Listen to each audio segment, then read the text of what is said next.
Hello, hello, hello, and welcome to another SCOUTCAST brought to you by Fantasy Football Scout. As always, you're joined by me, Andy, FPL Mode, and we're also joined by two boys that are making me feel a bit better because misery loves company. Hibbo, how's it going, my man? It's okay. It's okay. It was obviously wildcard week in FPL last time out, so wildcard six, and it was more of a mild card than a wild card. So I think now we're going to talk about it. None of us had Cole Palmer. He's the big talking point of the week. Like, do we wrap up our teams to get Palmer in? I think we'll just reflect on the wildcard and look forward and do all our usual good stuff. So I don't want to. you know, I don't want to. I don't want to reflect this week. I just do watch not want to do Champions League that. instead. Yeah, exactly. Nacho wasn't the best of weeks for an awful lot of people out there, was it? It wasn't, but now I'm not lying here. I actually don't mind these game weeks. I actually really like them. The reason being is because it starts to separate certain managers. You've got some managers that start panicking off these sort of weeks, do -12s, and all the chaos ensues. But I actually quite like these game weeks. It shakes things up, kind of separates managers, and I think this is where sometimes you start to actually show your mettle a little bit, and maybe the more patient managers are rewarded over this period. So I'm telling myself that still is a red arrow, and it's a terrible game week. I mean, it definitely shakes things up. I mean, I was holding everything I could and shaking it around my house. I was literally like, what? The amount of stuff that just couldn't go right this week was absolutely mental. And obviously you get this on a wild card, and this is why we repeatedly say that your wild card is not just for 1 week. It is for multiple weeks. And like you just said, this is what separates people out, isn't it? So you get a tough week like this, and then you get some people going, no, that's it, I'm done. Which I thought might happen with one of us this week, but we're all here, so we're doing well. But obviously, Hibbo, you're not doing too bad still with 245k, but you must be obviously slightly disappointed because you were high-flying, going to win FPL at one point. No, well, I mean, within the first 6 weeks, I had like one really good week. You did. Very good week. And that's kind of taking a bad look off the start of the season for me, because there has been a lot of kind of red arrows and underperformance. But no, I don't think there's been a lot talked about it, I think, on the socials, on Twitter and X, where like people are talking about the start of the season, and like Callum says, I don't think there's any need for people to panic. It's a 38 game week season, and like we're seeing people come on the social saying, "Oh, content creators are doing so bad. Why are you so terrible at the game?" But but honestly, like it's like 6 weeks into the season. Yeah. People were saying this last season. People were saying it the season before, and they kind of forget themselves that we're on this for a long haul. It's a marathon, not a sprint. Yeah. So just come back to us kind of midway through the season. I still think ranks haven't really settled, and you can only really talk about rank, I think, once you get kind of game week 10, 11, 12. And then even that, there was people mid-season last season that weren't doing well, and they still finished even kind of top 500, top 1,000. So I definitely don't think there's any need to panic. No, it's absolutely fine. And even, I'm over 2 million now, but even that, I think, is only about 50 points to, 100 odd K. So it's nothing really. And like we said, that can be a couple of weeks as well. Frank Smith is in the chat, by the way, saying Bruno is back. Yeah, big news is that his red card was overturned. Now, I don't know whether that's good news for owners or bad news for owners, because you've obviously now got to play him for the next 3 weeks. Because I think a lot of people are saying, brilliant, I can just get rid of him now. I was nowhere near him. I was nowhere near him on wildcard, but if I had, that would have meant I had Gibbs White getting a red card the week before, and then Bruno getting a red card this week. So that would have been fun. We've got lots of people in the chat though. Paul Phantom's in the chat. Flanny Boy, Paul Phantom. I've already said Kaya, Frank Smith, Fatality, Chat Sport. So lovely having all of you in here. So thank you very much for joining us this evening. We've got quite a nice evening, I would say, considering the absolute hit show that we've just gone through. We're going to be looking at our points, probably zoom through that, I would have thought. We're going to be looking at our X-Assist and XGI tables, which we do every week. We're going to be looking at fixtures. We got a little bit about Cole Palmer, because I think he is quite divisive at the moment in the community about whether you should buy him, about whether you should keep him, about whether you should invest him in if you've got wildcard, all that kind of stuff. So we're going to be talking about him a little bit.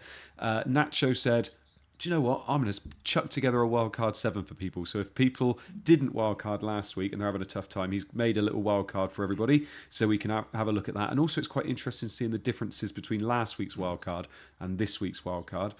Then we got our bus teams. We've got community team, who I think are not very happy because they sent me their team on Saturday, and they haven't beaten any of us this week. So it'll be interesting to see their team. I don't think they deserve a boo this week, Hibbo. They're a bit fragile at the moment, so we'll leave them be. We'll look after them. Yeah. And then we got a bit of a Q&A at the end as well. So let's have a look at the points then. So this is me, and you can see somebody mentioned this the other day and said, can we please have your points on the screen? So we have got them. You can literally, this is good from me. Look, it's literally there. You can see the points there. 40 points is me this week. I had Flecken in goal with 2. So this is my wild card. Flecken in goal with 2. Gabriel, Trent with both with 1. Milinkovic with 2. Semenyo with 7, what a hero. Could have had more. Luis Diaz with 2, and Boomer with 9. Just inevitable he is. Saka with 6, which was going to be 10 at one point, but he lost his bonus about 24 hours after. Haaland with 2, Havertz with 6, which was lucky because he only got that late on. And Wood with 2. I say lucky, he had quite a few chances, but he only scored late on. Wood with 2. I had Rodgers first on my bench with 7. Brilliant. Lewis with 2, Greaves with 0, and the reserve Brentford keeper on my bench as well, Valdemarson. So, yeah, was not the best first week for my wild card. To be perfectly honest, there wasn't actually a lot that I was debating here. And the late change, so I had Raya right until the end, and then I thought Raya wasn't going to play. So I moved Raya out for Flecken and did Solanke to Havertz, thinking I would move Havertz to Solanke in a couple of weeks anyway, and that I would go without Raya and have that triple Arsenal with double attack. In the end, that saved me some points because obviously Raya conceded 2. Yeah, 2, wasn't it? And Gabriel obviously was there. So actually Havertz being there got me some more points, which was fine. Solanke scored, but there wasn't a lot that I was considering here. I was thinking about, do I have Milinkovic or do I go Mazraoui? And obviously that was just, which of the worst picks could I pick? Rodgers being on the bench. But to be honest with Rodgers, out of all those players, it was only maybe Wood I would bench. And I don't think I would have done that against it with their fixture. So, yeah, it is what it is, 40 points. But I made my wild card for the next, 5, 6, 7 weeks. So, yeah, not the best of weeks. Obviously, that certain man, Cole Palmer, absolutely destroyed me. And Salah scoring with Diaz and Trent doing absolutely nothing was a bit of a killer as well. But there you go. If we move on to you, Hibbo, slightly better than me, 45 points. Talk us through it. Yeah, so for me, it's 45 points and another red arrow, so I'm down to about 245k. It feels okay. And I think, looking at my team and going forward, I feel solid. It's a fresh wildcard. I don't really think there's any need to panic. But just for the podcast listeners, I'll go through the team from back to front. So I had Flecken in goal. He got 2 points. And then the defence was just a washout, really. Had a 2-pointer from Lewis and a point each from Trent and Gabriel. In midfield, I tried to be brave. I went Saka captain, which was a bit against the grain because Haaland was obviously a popular pick. We saw him do good numbers against Leicester. He was on the mix for bonus, which is very strange for an attacking player who doesn't get any returns. So there was a lot of kind of positives on his performance in the game himself. But it was disappointing that he blanked, given that the other kind of major assets that blank as well. Luis Diaz got 2 points, but then I had Rodgers, Brian Bumo, and Semenyo, our little SCOUTCAST mascot. So all 3 of those guys scored. Had Havertz, so he got the goal and the 6 points. I kind of feel as if, I don't know, I feel a bit unlucky with the Havertz thing because he had good XG. I think he had 1.28 XG against Leicester. He had a pile of chances. I think he had about 7 shots.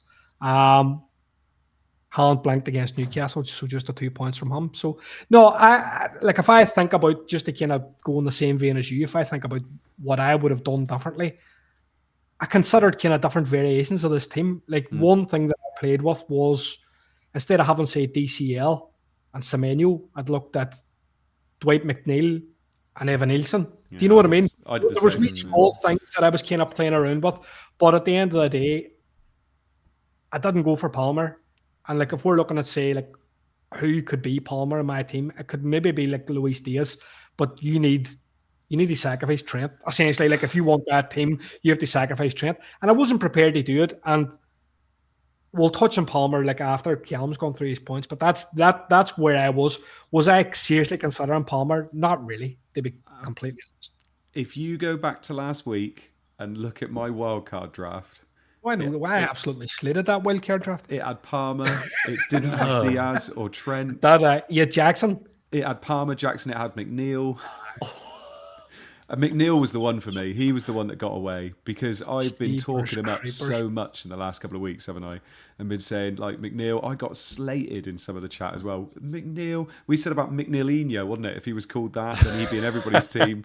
That first goal was absolutely beautiful as well. And I do feel like he was the one that got away from me. But there you go. I was always picking Semenyo. And then, to be honest, the rest of the team almost picked itself. But Callum, talk us through yours, my man. You didn't wildcard. Oh. No, if I did wildcard into this team, it would have been a disaster, really. So, yeah. Obviously, we were chatting last Scoutcast about wildcarding, and I think, like, since the whole discussion about wildcard was coming about in game week 6, I just never really had the temptation to do it with my own team. I did feel like my double Liverpool defence and those sort of players actually be great differentials in game week 6. So I'll just go through the players a minute that I actually ended up with. Henderson in goal. I mean, it was just an absolute false dawn, that clean sheet in game week 5 that we had. That was just, we were going back to normality with the 1 point from Henderson. 5 minutes before the deadline, when I heard the news that Rico Lewis was starting for Man City, I ended up doing Lewis Hall to Rico Lewis with the money available. I just felt like of all the players that are being purchased, he felt like the one that if he started and got a run of games, his price would fly up, and I'd really struggle to get him in. And he also sorted a problem longer term for my team in game week 7 onwards. So Rico Lewis come in, meant I benched Robinson. So my back three of Robertson, Lewis and Trent, all blanking. But anybody that watched a Liverpool game on another day, Szoboszlai scores from 2 yards out from a Robertson assist, and it's happy days. So it is what it is with that situation. Midfield, Saka with a 3-pointer, Jota with the 8, which is the one that I'm really happy about because I spoke about it where he got the 59 minutes in the midweek in the FL Cup. Looked like he was going to start and rewarded my genius decision making by keeping him in the team. And then we got Rodgers with the 7-pointer, Eze with 2, Smith Rowe with 3, and then Watkins with the 11-pointer, which proved to be the real kind of big one this week. Haaland captaincy with the 4. And yeah, like, I'm pretty happy the week, 44 points overall. I mean, when we look at the effective points and how close I was to a green arrow, I basically was 9 or 10 points. And Palmer's effective points was like 8.5. So you take away Palmer's record-breaking week, and it actually is pretty like a standard week, really. So that one player alone basically was the difference between a green and a red arrow. So all in all, pretty happy with it. No idea when I'm playing my wildcard, to be honest with you, but I'm glad I held it off in my team. Yeah, I just saying quickly as well, my ability to points dodge with these Liverpool midfielders has been unbelievable. I had who did I have? Jota to start with. Salah destroyed it. Then I moved to Salah and Jota, and they both did nothing while Diaz did everything. Now I've moved to Diaz, and Salah and Jota got the returns. So it's been quite impressive. And just very quickly as well, we ought to mention Saka here. Obviously, 2 of us captained him. He absolutely bossed that game. Absolutely bossed it. The underlying statistics with him in that game, and I think he broke records for what he created in that game and the shots he had and all that kind of stuff. To walk away with those 3 points, I mean, people were shocked that he was on 3 bonus. And actually, when you delve down into it, it wasn't that shocking he was on 3. Obviously, he ended up with 1 in the end, but he was really, really... So those people that gambled away from Haaland captain and went with Saka captain, I think they can be a bit frustrated they came away with only 1 point difference, well, 2 point difference with captaincy there, because I think that could have been a mega haul from Saka. Obviously, he's got the fixture again this week. We're going to be talking about that later when we look at our bus teams, but so does Haaland again. So it's a little bit more tricky, I think, to go against Haaland this week, but we're going to see those later. When we have a look at assists, so this is our XA for the season, and I'm not going to lie, Cole Palmer seems to be dominating these tables at the moment. So Cole Palmer is at the top. Over 3 XA he's accumulated so far this season. He's the only one above 3. He's significantly higher than the others. Salah and Dwight McNeil are in joint second with 2.25. Then Saka, Rodgers. This table now, after 6 weeks worth of data, is starting to become what we would expect to see in this table, I would say.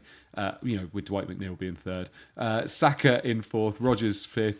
Semenyo, Son, and Son's got a very nice fixture coming up next against an extremely high line. Bernardo Silva, Trent, De Bruyne, Martinelli, Kulusevski, Bowen, Traore, and then Mbumo right at the bottom there. Hibbo, we're going to talk about Cole Palmer in a minute. Don't worry. Obviously, Dwight McNeil's up here. Saka, I just mentioned Saka there. Do owners have to feel a bit unlucky with what happened in that game because he's creating stuff? Their set pieces are ridiculous, and obviously he's on some of them. What do you think about Saka at the moment? Well, number one, he scored tonight against PSG, so the form kind of continues on the midweek. But I think if we're looking specifically at this table, he's kind of crept right up there because within the first, when we were looking at 5 game weeks worth of data, he had 3 away games that were slightly tighter. And they weren't great games to kind of build the underlines, but now that he's played Leicester, we're starting to see here, I think he's top for key passes with 20 and he's top for assists. Now his XA is sitting at 4th overall. So I think some people, as you rightly say, some people went for Palmer over Saka on their wildcard pick. I think the pick was probably both. And I think the people that went Palmer over Saka, look, well done on the 4 goals for Palmer. But backing against Saka, whenever he had Arsenal, I think Arsenal done 3.24 XG against Leicester. And I think we both watched, we were texting last night when we were watching the Southampton game. It could be anything Arsenal against Southampton in terms of XG and in terms of goals. So, should Saka owners feel like they need to panic and jump off?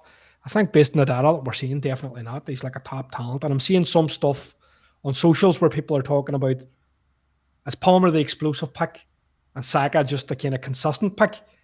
Well, I don't really think we can say that either because I think Saka does have the explosion in him. We just haven't seen it maybe this season so far. Yeah, I was thinking this the other day, and Hibbo, Nacho, I was going to ask you this, is that, and naturally we're going to start talking about Palmer, but I'm looking at someone like Cole Palmer, and I'm just thinking, I don't know how many other players in the league can get you those massive points like Palmer can. I just don't think there is. Haaland can do it, Salah can do it. Apart from that, Foden, I guess, can sometimes do it as well. But apart from that, Palmer's is the only one really there, isn't he? Yeah, funny enough, I was thinking about this earlier on today, and the names that you mentioned, Haaland, Salah definitely, but maybe less than what we've seen in previous seasons. But there are just a couple of those players that are just like magic players that could just kind of have these monster hauls. And obviously Palmer's already had a ridiculous haul at his time at Chelsea. So this isn't just like an out of the blue situation. He can produce these things a couple of times a season. And again, with someone like a Saka, if you said to me right now, he has scored 4 goals, I would be quite taken aback by that, to be honest. I would be a bit shocked at that situation. But I think with top class players in top class teams, any player can have these monster hauls. It's just catching them at the right time. But Palmer just feels like one of those guys who can produce this at any given time. But again, we can't get ahead of ourselves. We need to look at it at the situation. The free kick, he isn't scoring that every week and stuff. But hey, if you watch the game, he also missed a couple of sitters as well. So he could have had 5 at a point. He missed some sitters. Did he have 2 offsides as well? And he hit the bar. Crazy. That was all in the first half as well. If we bring up the XGI table here as well, he's top of this. So he's top of this again. He's significantly clear of everybody else. So he's 5.61 XGI he's put up so far this season. Haaland is in second, who's the only other one that's above 5. Nicholas Jackson, Semenyo again, Salah, Luis Diaz, Saka, Havertz, Watkins. So Saka's still up there, but he's almost half of what Palmer is. Solanke, Rogers, Tavernier, Mbumo, Maddison, and Son are all up there. Now, the other thing, Hibbo, with Palmer, so he's got, what has he got so far this season? 6 goals, 4 assists or something silly? Yeah. But I think 5 of them, 5 goals and 3 assists are only in 2 fixtures.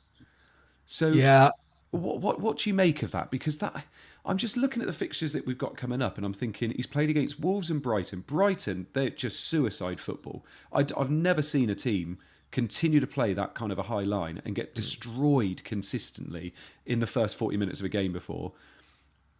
I'm just looking at it thinking there are so many little red flags, but Palmer's just such an elite player. Talk us through what you think about it, because I'm just thinking in my head, is he just a no-brainer, you've got to get him in? Or is he just actually stop and think about it? Well, I think you're kind of making my point for me here. The way I like to see it is, have we learnt anything new in Palmer from last week? Have we learnt anything new about Palmer? I don't think we have. But I think the danger with Wildcard 6 was it's still quite early in the season. You know, I know people were planning to say wildcard in 3, and I know Callum had talked about wildcard in 4. And like my negative to that would have been, well, there's still a lot of information that we could get. I think the information that we gained in the Palmer game was that, well, defensively Brighton are quite bad, and that's changed my thinking on them as a team, that against the kind of top sides, they're potentially a side that we're going to target because they look defensively quite exposed. I think with Palmer, was there a blind spot maybe? And I think it's important to think about that as managers. That we overlook something ever so slightly. Now, if we looked at Brighton at home, Brighton obviously are worse maybe than what we thought they were. They had Forest at home. We obviously knew those were 2 very good fixtures. But whenever we looked towards the mid-term and we got beyond that, we thought, well, they have Liverpool, they've got Newcastle, they've got Man United, they've got Arsenal. Do we still consider that to be a kind of tight enough run? Like some people would argue, well, are Newcastle that bad? Are Newcastle that good? Are United that good? Certainly not based on the weekend. So, I know, look, sad face. But I think these are things to consider. Like, I still think myself, like, am I going to wrap everything up in my team to buy Palmer? No, I'm going to probably trust the process. But I think the only thing that'll potentially make me change my mind is Liverpool's early kickoff on Saturday. Like, if we get some kind of word that Diaz isn't going to start, like, I probably try and get rid of Diaz to get Palmer. Yeah. Do you know what I mean? Something like that would just be too much of a good opportunity. If somebody says, "Oh, Diaz is benched and he's going for Gakpo on the left," or Chiesa or somebody like that, at that point, then I would think, right, now you pivot for Palmer. I think. I mean, does it? Nacho, when we're looking at Palmer and Saka, and a lot of people are saying you're either going to have Saka or Palmer, and obviously Saka's fixtures, he's got 2 nice fixtures still to come, and obviously they did really well against Leicester. They scored the 4 goals. We were expecting them to score goals. It's just a shame we didn't get anything out of it. But like you alluded to just now, if you had the choice between the 2, I am 100% going to be more likely to captain Cole Palmer in a nice fixture than I am Saka. And does that have to be taken into account when you're deciding between the 2 of them? Yeah, I think captaincy is definitely a thing, but there is a massive Norwegian meat shield that plays for Man City, which is just going to completely dominate captaincy. I can't remember. Oscar Bob. No, mate. Is it? That's one. I'm looking at game week 7. I think game week 9. I think game week 9, obviously Southampton at home for Haaland. So I think the big thing for me is captaincy. Absolutely, Cole Palmer as an option, but I still think Erling Haaland's going to dominate the captaincy debate over the coming weeks. Now, in terms of Cole Palmer, because obviously it's all good looking at the previous numbers, but we know Palmer is amazing. We know Saka's good. We've got to look at game week 7 onwards. I'm looking at the fixtures right now for Arsenal coming up. I mean, the people that are doing Saka to Cole Palmer, we spoke about in the previous few game weeks about how Nottingham Forest are a good defence and they're not going to be conceding tons of goals. I'm looking at game week 7 right now. Saka up against the Southampton team who are just gifting goals, and Palmer up against the Nottingham Forest team who we have spoken about on the podcast about how are a decent defence. I mean, if Chelsea put 4 goals into Forest, I'd be more surprised at that than Southampton, for example, conceding 4 goals. So I know we obviously have to look at game week 6 and we have to focus on the returns of Palmer, but I'm looking at game week 7 and I still think to myself, Saka is the better pick in that game week. And going forward with Chelsea's fixtures we see on the screen, they're not nice. They're not nice, I don't think. Whereas Saka in game week 8 is still a great option. And then you can look to pivot if you want to in game week 9 to the next best premium that will emerge at some point. But like Hibbo, is this one of those moments where your mate from work will go, Palmer scored 4 goals, got 25 points, one of the leading scorers in the league this year. Why wouldn't I just pick him? And we'll go, no. Fixtures aren't that kind. He's only done it in 2 games. And he'll continue to get points and we won't. Is that just, like you said, is that a blind spot from us? Or is that us just using the other information we've got to make a sensible decision? No, I think it could potentially be a blind spot. I think it's important to kind of reflect back and think, if you look at, say, the common wildcard team that we saw in game week 6, there was a bit of spread of cash. Like you benched a good player. And Rodgers, I benched DCL, who he blanked, but he was more money than Rodgers. Do you know what I mean? And obviously I still had Trent in defence because I believed in that. So we're going to touch later on in the pod about like a wildcard 7 draft, and we'll see what Nacho's prepared for us. But wildcards are effectively, they're an evolution. You know, like what you see in wildcard 6, when you move on to wildcard 7, you take out the ugly parts and you squeeze the value up a bit. And what it is it's basically a wildcard 6 team with Palmer. Yeah. So it's something to consider. And I'm thinking, for me, if I got word that Luis Diaz wasn't going to start for Liverpool on Saturday afternoon, because I do have 3 transfers in the bank, I don't mention that very often, but I would maybe consider pivoting to get Palmer on the team. I do Trent accept out. about Trent out. I've got a wee bit of money, nearly £1 million in the bank. It's an option for me. Would I take a hit to do it? Probably not. I can do it with free transfers. Would I sell Saka to Palmer? Not on your life would I sell Saka to Palmer. It's like selling Saka this week is absolutely crazy. And see the people that backed Palmer, they got the points last week. Well done. I do think it was backward thinking. They say, oh, I'm backing against Saka. I do think the right play going on the wildcard 6 was to go double attack. And I think people were brave for going Saka and Havertz. And I don't think they were rewarded like they should have been. Thank you. And I think the potential is to see the rewards. They see the rewards against Southampton. We watched Bournemouth against Southampton last night. Bournemouth could have scored 5 or 6. Yeah. And like I think potentially Arsenal could just decimate Southampton. See, the interesting thing though, so I brought the fixtures up when Nacho mentioned the fixtures just a minute ago, and I'm looking at Chelsea. So Chelsea are second to bottom on the fixture ticker at the moment. They got Forest at home, Newcastle at home, but then they've got Liverpool away, Arsenal at home, and they've also got Man United away. Now, I'm looking at that Liverpool fixture and the Arsenal fixture and thinking, yeah, that's not nice. But now I'm just thinking, well, he can absolutely haul in any other fixture. So although it's Forest, I don't think that's that bad. Newcastle at home, I don't think that's that bad. Man United away is definitely not that bad. And I'm just thinking, well, if he's got 3 nice fixtures out of 5, that's fine for Palmer. Whereas I'm looking at Saka and thinking, you know, he needs to have 2 or 3 really nice fixtures in the next 5. Otherwise, I'm not sure what I'm getting from it. I'm just looking at it and thinking, like we were saying, is this the blind spot? And Nacho, I'm looking at those fixtures there. If Hibbo does move to Palmer next week because Diaz is benched and he can move to him for free, is that a sensible move with those fixtures coming up? Or would you be moving somewhere else? So if you could move Luis Diaz to Palmer, would you do it? Or would you think you'd move to someone else instead? Like a Foden, maybe?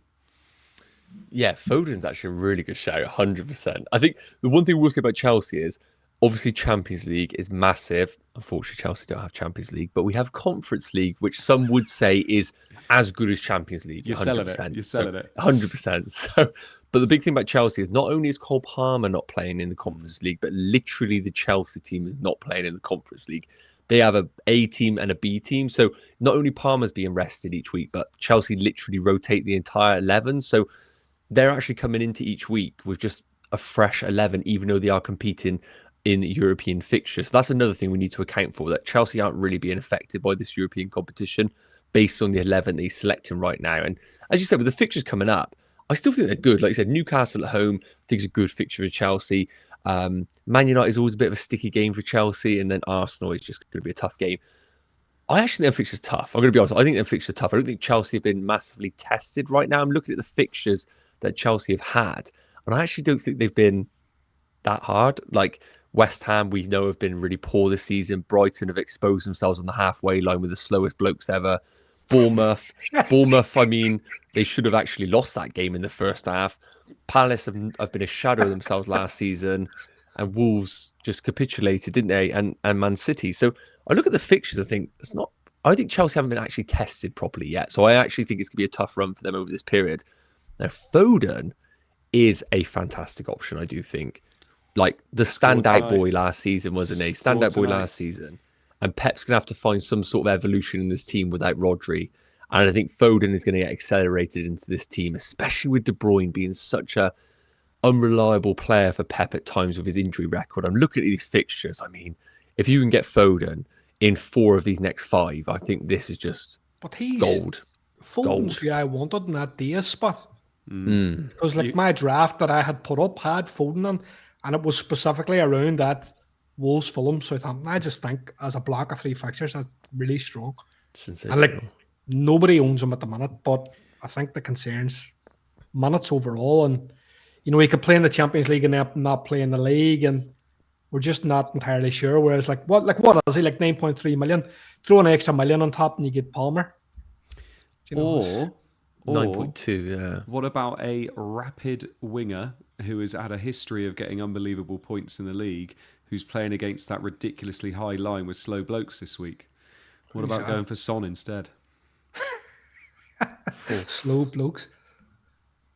I've got a full Brighton squad and so rare, and it cost me about £200, and they're like the worst team in the league. But there's options in midfield, isn't there? And I was saying this in my wildcard draft and saying that Trent is the make weight all the time, because obviously you got Trent at the back there and you need him to do stuff, because otherwise he's making sure that you can buy that extra midfielder, and then having Saka and a Son, or Saka and a Foden, or Palmer, whatever it is, having those two in midfield is starting to look a bit better, I think. And I think that's the way people are going to pivot. And it'll be interesting, like you said, when we see Nacho's wildcard in a bit, whether that's the way he's gone and whether he's going for those kind of two in midfield. But I'm just looking at, and obviously the fixture there, I mean, Spurs' fixtures are looking very nice there, Hibbo. Yeah. Is it now that you move on to a Solanke potentially, or a Son, or do you wait one more week for that West Ham fixture? I think it's a good segue point, because, fun fact, Spurs are actually top for non-paying XG, like if we're talking about team level over the first 6, according to Statsbomb, because we're always referencing the Statsbomb data. And on the XGA table, like we see Solanke, Maddison and Son, they're all in our top 15, which is funny, because they haven't been there, and now suddenly the trio have kind of appeared at the exact same time. But I think you make a good point. Like, on my head, when I planned my wild card, I went for Havertz up top, and like we spoke at length about like your favourite Arsenal trio. Now, for me, I'll eventually kind of move to double defence, but I'll probably do that by kind of coming off Havertz and going to Solanke, Yeah. And I think Solanke was like one of the top performers in terms of XG in the game we just passed. But no, the high line's a good point. A Son fit is the only question. Did he play against? No, he didn't play. He's going to be managed as well, isn't he? Like Ange came out and said he's got to manage his minutes an awful lot more this season, which I think hurts him quite a lot. But when you got Solanke there, I think they'll see him Thursday. Brennan Johnson as well, I suppose, who's kind of rapid winger, and like if we're going to talk about high line and who could potentially expose it, it could be maybe if Son isn't there, it could be Brennan Johnson and Solanke as a duo that kind of hurt Brighton. But Brighton need to just change this. This guy's come on from St. Paul and he's come on with a big reputation. And he's done lots of kind of good stuff, and kind of in the opening games he's had some positive stuff. But like losing João Pedro, who's really looks as if he's almost like a talisman, he has to change the defense. Like he has to take them back a bit. It's just too much to be expecting Dunk and Van Heck, because I think Milk could probably turn quicker than those two boys. Yeah, I know.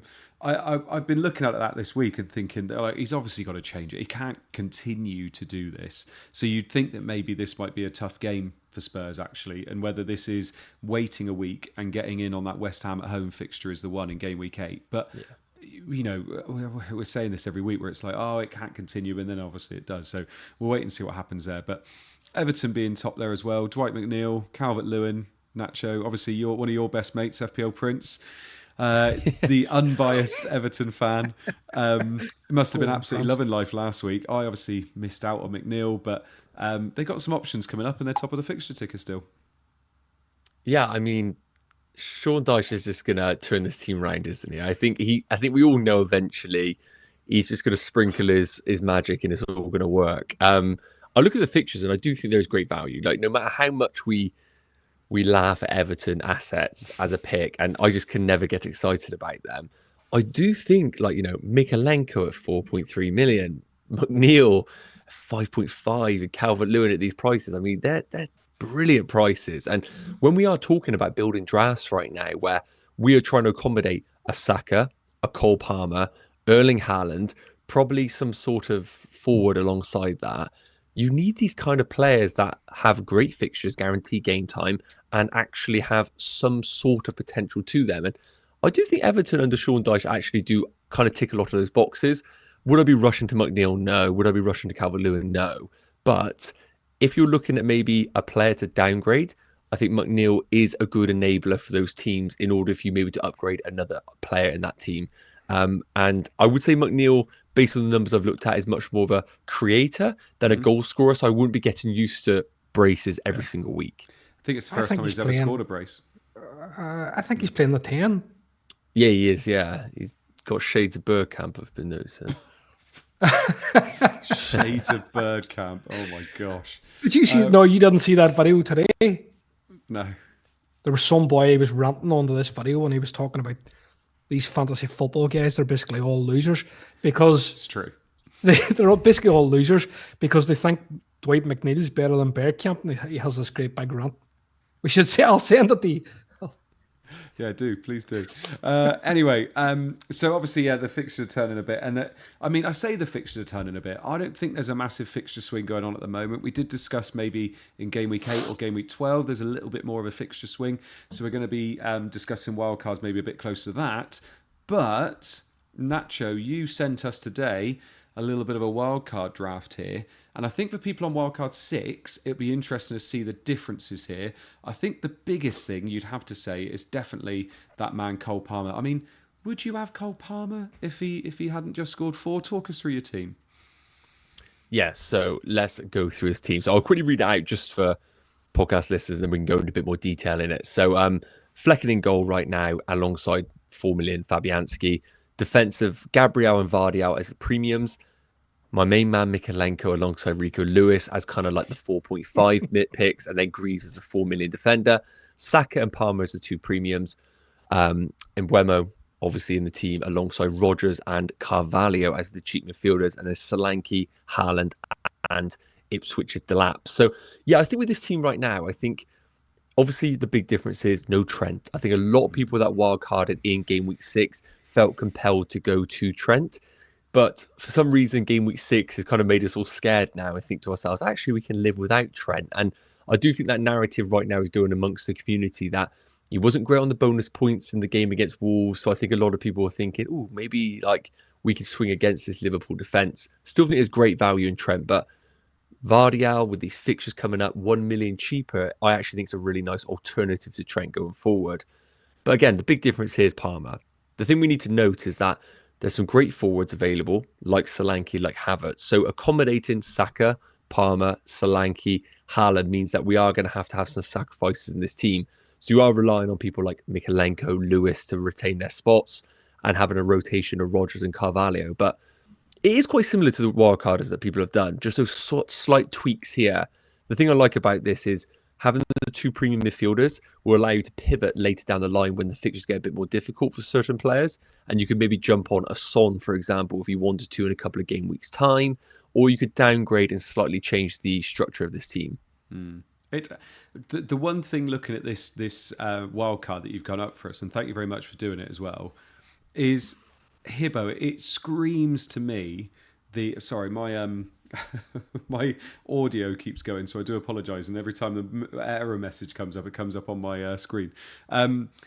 It screams to me that a week is... I know they say it about politics, that a week is a long time in FPL, where last week we had people in our chat saying, what are you doing? Because I showed a Trentless draft, and they were saying, what are you doing? Trent's essential, unbelievable player. Like, why are you getting rid of him? No one was really talking about Palmer last week. This week, Trent's someone you can get rid of, and now Palmer's in every team. It just shows that it can change every week, isn't it? And when you're building your wild card or when you're making your moves, basically don't listen to a lot of people because they don't have a clue what the temperature is going to be like next week, isn't it? Well, there is an element of that. This is basically what I'm talking about like wildcards basically being an evolution. So like we can see from this team, Callum's basically he's took Trent out, he squeezed the budget another wee bit, and he's managed to shoehorn Palmer into the midfield. Now, I don't think it's a bad thing at all. I really like this draft. Now, I think in terms of with any draft, I want to kind of try and find the weak point. Do you know, because like that's what we're trying to do. And here for me, it's that you're probably playing one of Delap, Carvalho, and Mikalenko. But there's an argument that Brentford and Everton have such good fixtures that's maybe not really that big of a problem. You could talk about if there was one flaw for me.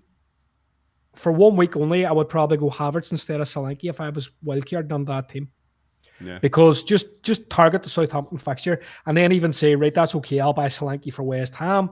And another thing that you could possibly do is, and this is very fitness dependent, if we got word that João Pedro was okay, you could maybe have him in the Delap spot, because I think he's clear if we're going to talk about the 5.5s. The only issue holding us back from Pedro is his fitness. And I would look at this draft and think, how often would I use Delap, say, in the first number of weeks? And if it wasn't going to be very often, and Pedro was maybe enough to be included in the squad, the only problem is we might not have that information by the weekend. But no, overall, I like a draft. I would probably punt on Havertz as a striker for 1 week. Yeah. No, I like the draft. I think there's a lot of it, and you must have thought this when you were making it, Nacho, as well, is that actually for people that wildcard in game week 6, 1 week's worth more of information actually hasn't made that much of a difference in terms of how you set it up, which is probably to be expected, but it also shows that why we targeted game week 6, because the fixtures for swing was there instead of 7, wasn't it? Yeah, exactly that. I think game week 6 still was the time to wildcard if you're going to. I think game week 7 isn't an ideal time to wildcard, personally, I don't think. I think a lot of people that are doing it probably just because injuries have happened, midweek football still to come, and might force some wildcards out there. But yeah, again, I think the team that I've built here is obviously a little bit reactionary on what we saw on the weekend, and we need to remember that there are still so many great options that are available to us and will emerge as options. Double Man City defense, for example, automatically locks you out of someone like a Phil Foden, who we've spoken about could suddenly pop off as one of the best value midfielders in the game. So all these little things we need to remember, and we could come back to next week's podcast and we'll be talking about a completely different set of players once again. Yeah. And by the way, I knew Cavadio was going to score this week because I took him out of my team. Right. I know. Anyway, let's have a look at some bust teams, shall we? And there are not any wildcards active this week, but this is my bust team. I'll be looking to roll, fingers crossed. I got Flecken in goal, Gabriel, Trent and Rico Lewis at the back, with Semenyo, Luis Diaz and Bumo, Saka and Rodgers in midfield. I'm currently benching Chris Wood for Rodgers because United are just all over the place at the moment, and Wood's got Chelsea away, so I think that's actually probably the way I'll still go. Obviously Wood's on penalties, but and then I got Haaland and Havertz up top. I'm currently on Saka captain instead of Haaland. I'm not sure whether I've got the plums to be able to do that by deadline, so we'll wait and see that one, because I think with the way Haaland's playing at the moment, although because he did score tonight but then got taken off before 60, so I think I'll probably end up on Haaland, but it's going to be interesting between the two because that Southampton defence is there for the taking, and variance probably just works in favour of Saka, and he'll probably get a haul against Southampton. But I'm just looking at the two, and it's going to be close, but I think I'll probably end up with Haaland. With my two Forest boys on the bench, so Wood and Milinkovic, and then Greaves on the bench as well. I'm going to roll and then get 3 free transfers, unless, like Hibbo said, we get some kind of a leak and Luis Diaz is out. If that happens, I'll be taking him out as well. I don't think I'll go up to Palmer, but I will have to wait and see. It's an option, but I'm not sure myself, so I'll have to wait and see. But that's the only thing. If we, like I said, if we hear a leak on that, then I might make a move. But I'm happy with this. I don't want to look at it too much unless we get some injury news midweek. But no, I'll be pretty happy. Having that Gabriel, Saka, Havertz for Southampton at home feels very, very nice. So, Hibbo, talk us through yours. Obviously, some similarities with mine. Yeah, just one difference. It's a template, doesn't it? So, starting on nets, I've got Mark Flecken, a backline of Rico Lewis, Trent Alexander-Arnold, and Gabriel. In midfield, I've got Brian Bumo, Semenyo, Luis Diaz, and Saka. And up front, I've got Calvert-Lewin, Havertz, and Haaland. And Haaland is my boss team captain. So on the bench, I've got Morgan Rogers first sub, Mikalenko second, and Greaves will just probably be permanently my last pick, third sub. Now, what are my plans at the minute? So I think the rough plans, they roll. I have 3 free transfers, so I would be rolling to 4. I look at my team and think who's potentially my problems this week. Rico Lewis could be a problem. You know, we could find out that he's not playing. And if we did get that kind of word, I'd have no problem moving Mikalenko on. You know, and just putting Rico Lewis on the bench as second sub. I could do similar to yourself and make a decision, Morgan Rogers, closer to the weekend if I think that, like, as you say, United are there for the taking.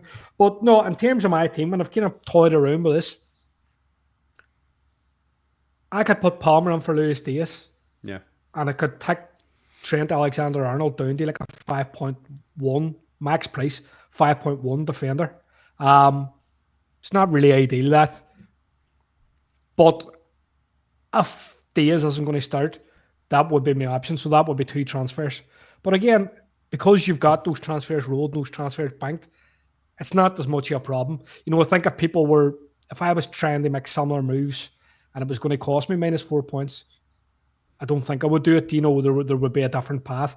But it's either roll, bench Lewis, or do something with Diaz if it looks like he's going to be out. Yeah. It's a strong team. I mean, apart from Calvert-Lewin, it's a really, really strong team. Really like it. I like Calvert-Lewin this week. I like Morgan Rogers more. Because then it would be my team, Hibbo. Then it would be my team. That's why I'm saying it. Love you, really. But, DCL is your wee differential. Nacho, talk us through your team, my man. It's looking quite sexy, actually, apart from a certain Fulham midfielder playing against City away. Yeah, I don't know about my team this week at all. I'm indifferent, to say the least. I could honestly say I could do anything from rolling my transfer to activating my wildcard. I think the extreme could be that much, and it's just because of the midweek fixture. So just reading it through here, Henderson at home against Liverpool inevitably will be a 9-point haul. Then we got the back three of Robertson and Trent. Now, just need to see what the situation is on Robertson, obviously, because I think he did go off with some sort of knock. I don't think it's anything bad. And again, the fixture for Liverpool tomorrow should give an indicator on that one. That's a problem player if that does arise. And again, with Rico Lewis in my team as well, we've spoken about that. He could at any point come out of this Man City team. So all of a sudden, I could have problems in that defence. In the midfield, Saka, Jota, Rodgers, Eze, Smith Rowe. I mean, problems afoot. I think Jota straight away could be an issue if he plays significant minutes in the Champions League. Rodgers, we know, went off in the 65th minute, holding his hamstring. We don't really know the extent of that, but again, we'll get news in their Champions League game. Eze, I mean, I feel fine holding him. It just doesn't feel nice having double Liverpool defence in your team with Eze and Smith Rowe. I mean, Man City always find a way to concede, so maybe Smith Rowe scores. And then up top, Watkins at home against Man United, I think is actually a fantastic fixture. And then Haaland right now with the captaincy against Fulham. The big issue with this team, of course, bench, super weak, Robinson, Muniz, Barco. So I'm just going to sit and chill, really. Honestly, I'm going to let Tuesday happen tonight. I'm going to let tomorrow happen, Thursday, and then reassess after that, because all it's going to take is Rodgers to miss out for a slight knock. It's going to take something like a Robertson problem, and Wildcard probably will then have to get activated, because I just don't have any sort of depth in this team with one free transfer and nothing in the bank. The flexibility is bad.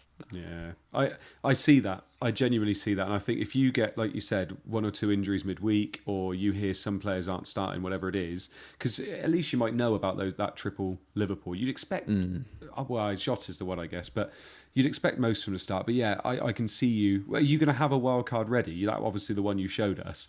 Is that kind of going to be yours ready just in case? Yeah, I'll definitely have one to fire off again. I will let the games this midweek happen, kind of reassess from that. But I wouldn't be surprised if it's too dissimilar to what we saw. But I think I will allow myself a spot for Phil Foden and not go double Man City defence. I think I would avoid Rico Lewis if I was to activate the wildcard on reflection, and probably just go for Vardy out as my pick. So yeah, I will literally have a team ready to go in the opportunity that we see some Liverpool team news. I think all it's going to take is Jota out and some other scare, and I might have to pull the trigger on a wild card. Tempted with Saka captain?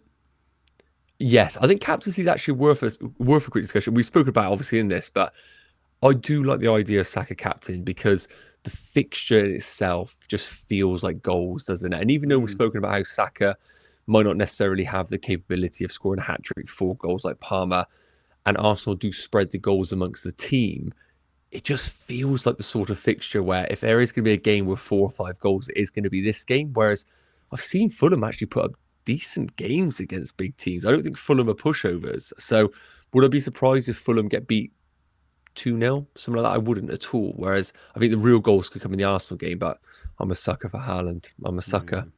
What do you think, Hibbo? Tempted by Saka? I don't mind taking Haaland on, obviously, because I did it last week. I think you have to pick your spot. You can't just go one willy-nilly. And I do think it would feel, even though Arsenal's fixture's so good, on my mind, like how I'm playing that is, I already have double Arsenal attack. So I'll have a nice bit of coverage on there and that fixture already. I could add an extra, I suppose, by having the captain and having like 2 seconds. But no, for me, I think Fulham at home is a great fixture for Man City, and I think it's a great fixture for Haaland.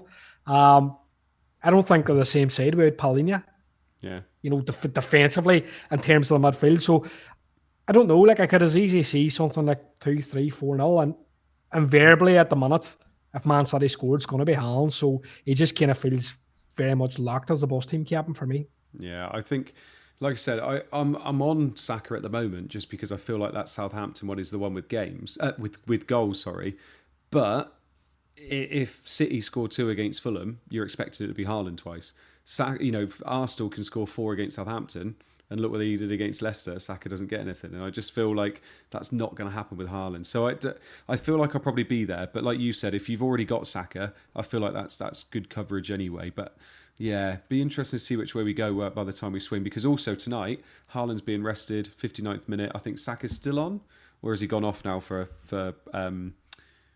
Arsenal against PSG? He went off in the 92nd minute. Okay. Yeah, so he played the full game basically. Nice little rest there.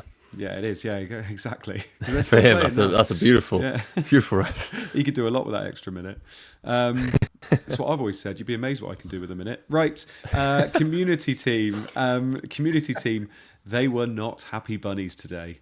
They did not update me on how they did. So this is their team so far. So they had Trent, Semenyo and Diaz to play, and they had 29 points. Trent then and Diaz played and got 3 between them, and then Semenyo got 7. So I think they ended on 39 points. They were already below all of us. I got 40 and I'm at 2.1 million, so I'm assuming they're around 2.5. I'm hoping I've got all of that right and that I didn't get something wrong there, but I think that's what's happened. So, oh no, actually there'll be less than that because that's still got Saka with 5. So there'll be 2 less. I think they might have ended up on 37. So let me know if I got that wrong. You can tell that we feel a bit bad this week because Hibbo's not done anything. He's not said boo. He's just there for you. His DMs are always open. So make sure you message Hibbo if you need to. Will it be interesting to see how they get on this week? This was obviously their wildcard team as well. So you'd expect for them to roll this week, I would have thought. But it'd be interesting to see if they do anything with Palmer now. So unlucky. Community team. It happens to the best of us. It happened to all 3 of us this week. You just happen to do a couple points worse, basically. Right. Q&A. Chuck us in. So can the mask suits Mode's face. No, this isn't a mask. So chuck us in your questions and we'll get to as many of them as possible. We've made good time tonight, so we'll do a good 5 minutes of questions. So chuck them in. FPL Yellow Army says, evening lads, evening mate.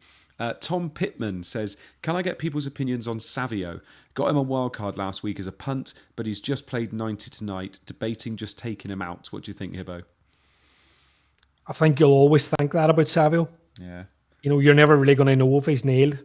I don't know if I would take him out before Wolves Fulham, and maybe wait until closer to the weekend and see if we get some kind of news. Man City is a team that leaks are kind of prevalent, I suppose, with like FPL Tony and people like that in the community. So wait and see. If we got some positive news, I would probably just roll them out. Yeah, well, I like it. By the way, Caesar Avalos says, I'm from... Oh, did something weird then with a question. Said, I'm from Southern California. I never get to watch this live, but I'm homesick today, so cheers from Cali, boys. Thank you very much for watching from California. That's very cool. Kaja says, sell one of Smith Rowe or Rogers for one of McNeil or Johnson. Oh, Brennan Johnson. Or just keep them and roll. What do you think, Nacho? Do you keep Smith Rowe and Rogers, or do you sell one of them for McNeil or Brennan? I actually really like Smith Rowe long term. I think the fixtures are actually not too bad, and obviously no European football. But while Rogers is actually in this Villa team, I would prefer to keep Rogers, and I actually prefer Johnson over McNeil as well. I think at longer term, I think Johnson could be a bit more of a consistent player. So yeah, I think selling Smith Rowe to Johnson, if you were to do a transfer, would be the one I would lean more towards. Yeah. Jaden says, what to do with Eze, Hibbo? I'd probably sell. If I'm being honest, like, there just seems as if there's other kind of, it depends who Jaden has in his team, but like if we're looking at picks like Brian Bimo and Saka and we're talking about Palmer and stuff, for me it's kind of hard to see where you find a position for him at the minute. And the past fixtures kind of do tighten a wee bit. So no, I wouldn't be looking at holding him at the minute, but maybe moving him on in the future. So I would say probably sell. Yeah. Stephen Randall says it was 39 points from the com team and they are ranked 2.4. So I was pretty much there. Steve's a good guy. He's a good guy. He is a good guy. Yeah. But he's part of the com team, so. No, we love them, boys. It's a shame. We love them. We do. By the way, we give them a lot of banter all the time, and it's always just to like stoke the fire and get their get the competition going. I can't say too much because they're like I'm doing terribly, and they're probably going to overtake me next week. FPL Yellow Army. Which two would you play out of Wood, Porro, Rogers, and Carvalho, Nacho? So Wood, who's obviously got Chelsea, Porro. Who's got Brighton, Rogers, who has got United, and Carvalho. Brentford have got Wolves, I think, haven't they? Yeah. So absolutely start Porro. Like that's just like a given. I think in any fixture that you own him, Wood I would bench, and then it's a toss up between Rogers and Carvalho. And I think I probably would lean more towards. I think I prefer Rogers, but I think you'll get the answer off the back of Aston Villa's game in the Champions League. And I think if Rodgers doesn't feature because of injury or plays the full 90, then I would question that maybe his minutes could be at risk on the weekend. So I would then lean towards Carvalho. Yeah. Keith Rowley says, I've gone all season without Haaland. I'm currently 300k and I'm bringing in Foden and Solanke this week. Fair play. Omar says, hi from Egypt. Just watched the England game, the Arsenal game. Havertz looked really good. Lovely. Love having all these. California and Egypt so far. Lovely stuff. Bobby says, guys, some of that Arsenal defending was anti-football. I'm assuming he's on about tonight. We got lots of questions, just people saying stuff. Gov, every time Haaland does badly, the non-Haaland team seems to be doing really well. It's funny how that happens, isn't it? Omar says, I want to go for a punt on my wild card. Do I go Maddison or Foden, Hibbo? Ooh, I like Maddison at the moment. Ooh. I think Foden, we still have question marks about his minutes. That's still there, and I probably would have went for Foden on my wildcard if start was confirmed against Newcastle. So if we kind of compare minutes like for like with Maddison, he's obviously a lot more secure on that Spurs team. So it depends what your risk appetite is and how happy you are gambling in minutes. Yeah. I think the fixtures are there for Man City, but if you said gun to my head to pick one right now, I would probably have to say Maddison. The other thing, like you just said with Foden, even if you get a start, there's no guarantee he's going to play beyond 45, let alone get into like 60. Like we've seen it quite a lot this year where players are going off on 45. And I think, especially with the fixture congestion, it's all players are going on about. I think it's tough to pick Foden at the moment. But when do you get to the point where you confidently pick him then? When he's had two starts? Or does that mean that he's now less likely to start the next one? It's a really tough one, isn't it? Probably would take more than two starts. You would need to see a consistent pattern of him starting and also playing kind of 80, 90 minutes, which is a different thing altogether. So we're not there by a long shot by Foden. So no, and I hate it because he was such a good player last season. He was such a good pick. Oh, he's brilliant. Yeah, absolutely brilliant. Right. Thank you so much for the people in the chat for chucking them in. Flanny Boy also says, great show as always, boys. Thanks again. No worries, mate. I'm assuming, and I'm so sorry if I get this wrong, that you're a Celtic fan, and that's why you were watching the stream instead of watching Dortmund against Celtic tonight. So, but thank you so much for watching, Flanny Boy. 7-1 in the end, I think. But yeah, thank you so much for the people in the chat that are checking the questions in. Thank you so much for people that are watching tonight, especially if you're from Egypt or California, wherever you're from. Thank you so much as well for the people that are watching after the fact. And also thank you to the people that are listening on the pod as well. We appreciate every single one of you. Hibbo, thank you so much for joining us tonight. Hope you enjoyed yourself. It's been great. What would make my week is like a green arrow. All I want's a green arrow. A what? A green arrow, mate. Green arrow. I think I might have had one in game week 2. We don't do these. We don't do these, yeah. No. But I had one definitely last season. I definitely had one. Nacho, thank you so much for joining us as well this evening. I hope you enjoyed yourself. Pleasure, mate. Pleasure as always. It's nice therapy for me. This is. It's proving to be great. Oh, it'd be nice if it wasn't therapy, wasn't it? Much needed. Yeah. Right. Thank you to everybody. We hope your arrows are green moving forward, and we wish you the best of luck for the weekend. Thank you so much. Bye-bye.